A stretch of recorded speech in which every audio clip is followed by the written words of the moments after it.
2016's Attack of the Killer Donuts is a movie about killer donuts. Today I'm going to be talking about that.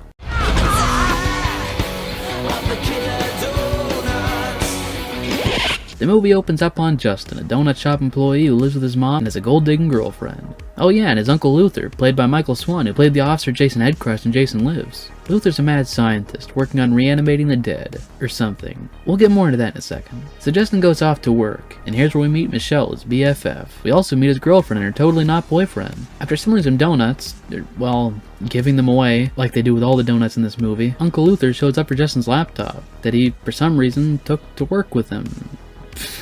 And during this, the owner runs over and gets into a struggle with him, resulting in some green magic juice flying out of Luther's pocket and into the fryer. After this happens, the town now has killer donuts on their hands. But forget the town because we're only going to focus on two police officers, Justin and Michelle, and a little bit of time on Howard the mommy banger and Mrs. S the donut stripper. The characters in this movie aren't the worst. I like Luther and it was a shame he had so little screen time. Michelle was pretty cool, Howard was kind of funny, I like the cops, and Justin, he was alright. He wasn't bad, he was just average. Your typical normal human being who does normal human being things and acts pretty boring.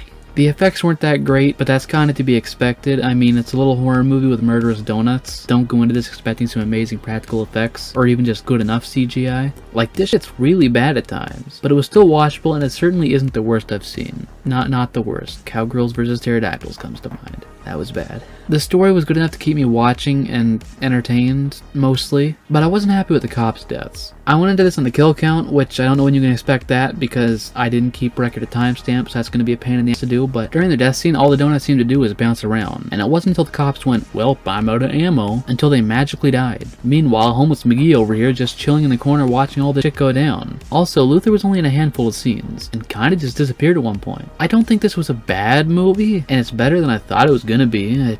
It even delivered some laughs, like when Mrs. S, for some reason, did a striptease for her donuts, like any normal donut lover does. And it was funny almost every time that the discount Jack Nicholson looking cop spoke. I'd give this movie a rating of 6 out of 10, and even then I feel like that's too much, but it's not the worst. This is a goofy little horror movie that's pretty alright to watch, but it definitely won't be for everyone, and if you can't look past low quality CGI, then you're not gonna have a fun time. Thank you for watching, I'd love to hear your thoughts down in the comments below, and with that out of the way, thank you for watching and have a nice day.